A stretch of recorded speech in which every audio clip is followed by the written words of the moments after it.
Hi guys, it's Rob here with Ryan. That's my name. And we're back with a fresh episode of Theory Battle. Today we're going to be talking about the alien with the most beautiful dreads in the universe, the Predator. Hollywood has been trying to breathe life into the Predator franchise since the first one came out in 1987. In 2010 we had Predators, which was supposed to launch a whole new series of movies, but that kind of fell flat on its face. Then just recently they came out with The Predator from director Shane Black. They switched things up in that one a little bit, tried to add some humor and stuff, but yeah, people didn't exactly fall in love with it either. That one's sitting pretty at a 34% rating on Rotten Tomatoes, which to be honest means we're probably gonna see another reboot of the franchise in a couple of years. I'm betting it's gonna come out in 2022 and be called Predator Origins or something like that. So until Hollywood gets that all figured out, we're gonna take a look at two theories about the 1987 classic Predator starring Arnold Schwarzenegger. That's right, we're taking it back to the 80s classics. A beautiful time before there were so many reboots and cinematic universes. Now if this is your first episode of Theory Battle, here's how it works.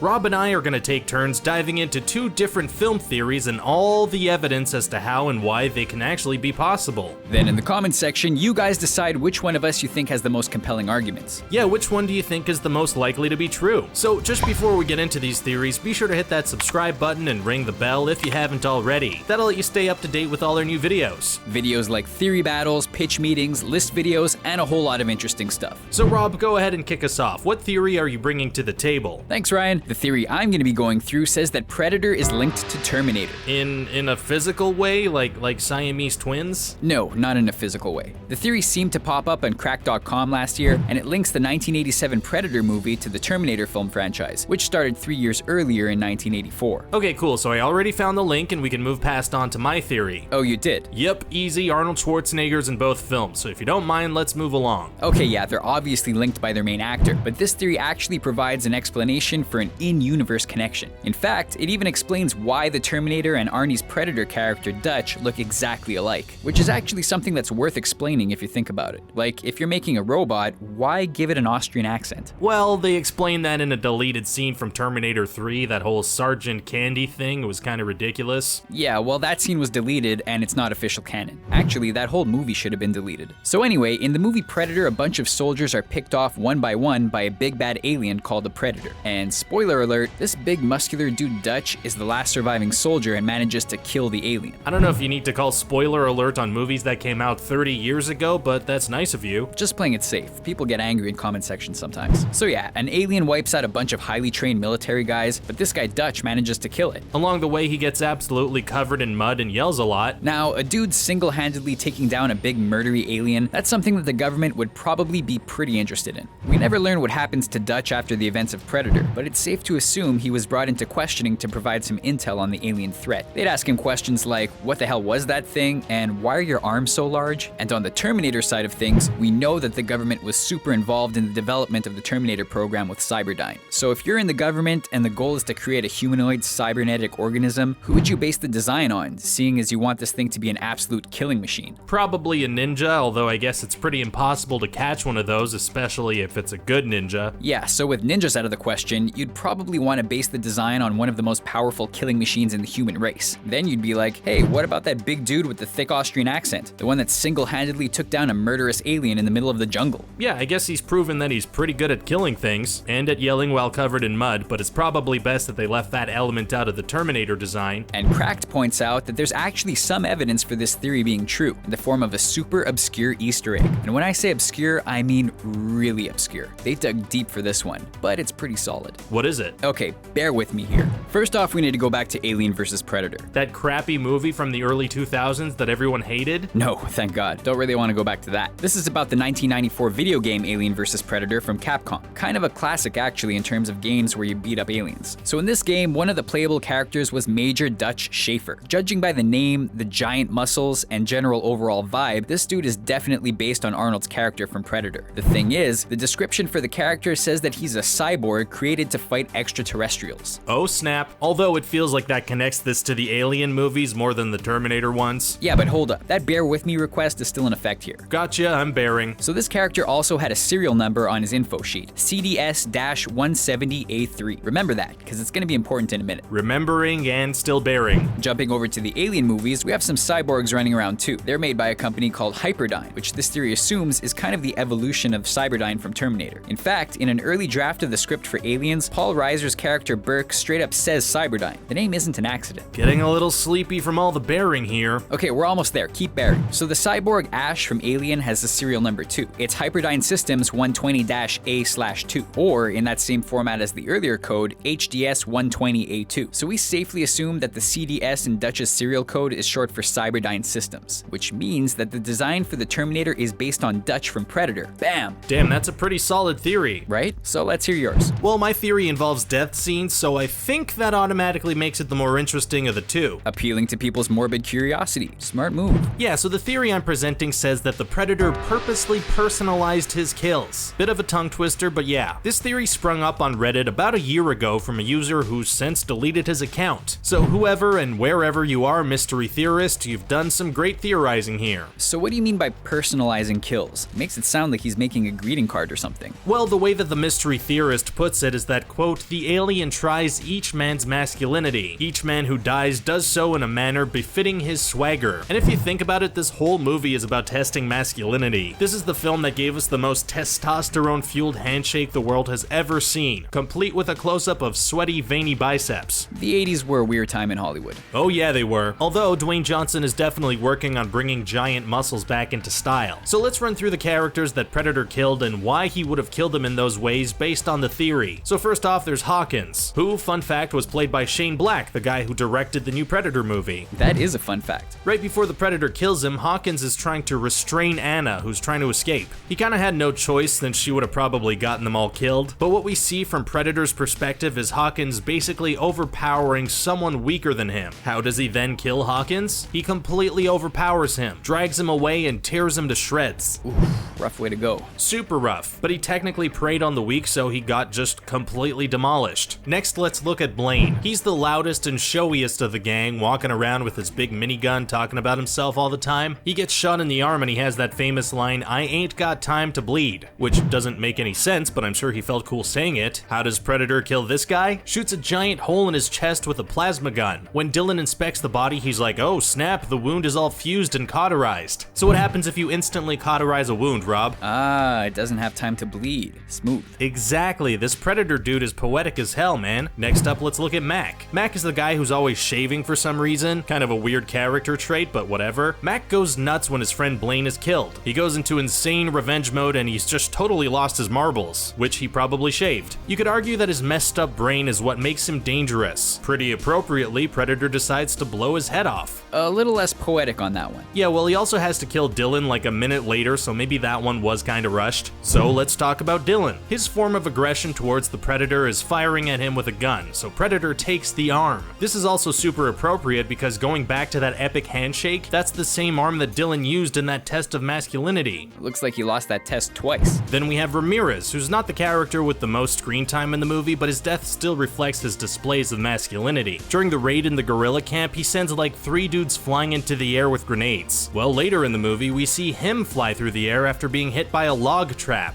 Plus, back when Blaine had that line about not having time to bleed, Ramirez is like, oh yeah, do you have time to duck? Guess who was the only person not to duck when that log trap came down? Bonus irony points on that one. And then there's Billy. Billy's the only guy who acknowledges his fear. He humbly strips down and accepts his fate. So he gets what we can only assume is a noble death since it happened off screen. That leaves us with Dutch and the whole reason that he survived. It's that he ran. Nobody else did that. He runs away, falls into a river, backs into a corner. He fully becomes the prey that the Predator is looking for. Wasn't Billy kind of prey too? Billy still tried to make a final stand. Dutch full on let go of his masculinity and went into hiding. If survival's about fight or flight, this dude chose flight. Of course, that's how he was able to lure Predator into his little traps at the end of the movie and manage to kill him. But first he had to kind of rid himself of all his, well, toxic masculinity, if you want to call it that. And that about sums it up. There you go. Alright, Ryan, good theory. Thanks. Now that was a whole lot of information, so let's recap these two theories so you guys at home can make a decision on which one you think is the most plausible. plausible. My theory says that Predator is directly connected to the Terminator. Cyberdyne and the government wanted to make a humanoid killer cyborg, so they based it off of the deadliest human alive, Major Dutch Schaefer. An Easter egg in the 1994 arcade game Aliens vs. Predator connects Dutch to the T-800 Terminator. And my theory says that the Predator personalized each of his kills on purpose. He killed each man in a way that reflected their displays of masculinity. Dutch managed to escape because he became a prey, and the Predator is a super poetic alien. So now it's time to turn this over to you guys in the YouTube comment section. Which of these two theories do you think is the most likely to be true? Is Predator directly linked to the Terminator movies? Or did the Predator get all custom with his killing spree based on how each man displayed his manliness? Let us know your thoughts in the comment section below. Or if you have another theory about Predator, let us know that too. We'd love to hear what you got. If this was your first episode of Theory Battle, we actually have a lot more of these on the channel that you could check out. Just recently we did an awesome theory battle about Heath Ledger's Joker in The Dark Knight. One of us presented a theory that the Joker is actually the hero of the movie. The other that the Joker was actually in the military before becoming an evil villain. A lot of mystery around that guy, so it's a really fun theory battle. And if you liked this theory battle, be sure to hit that subscribe button and ring the bell. Also the like one if you want. That'll let you stay up to date whenever we put out a new video, which happens a lot, so in terms of things to click, it's a good thing to click. Thanks again for watching guys, and check back soon for a new episode. We'll see you next time.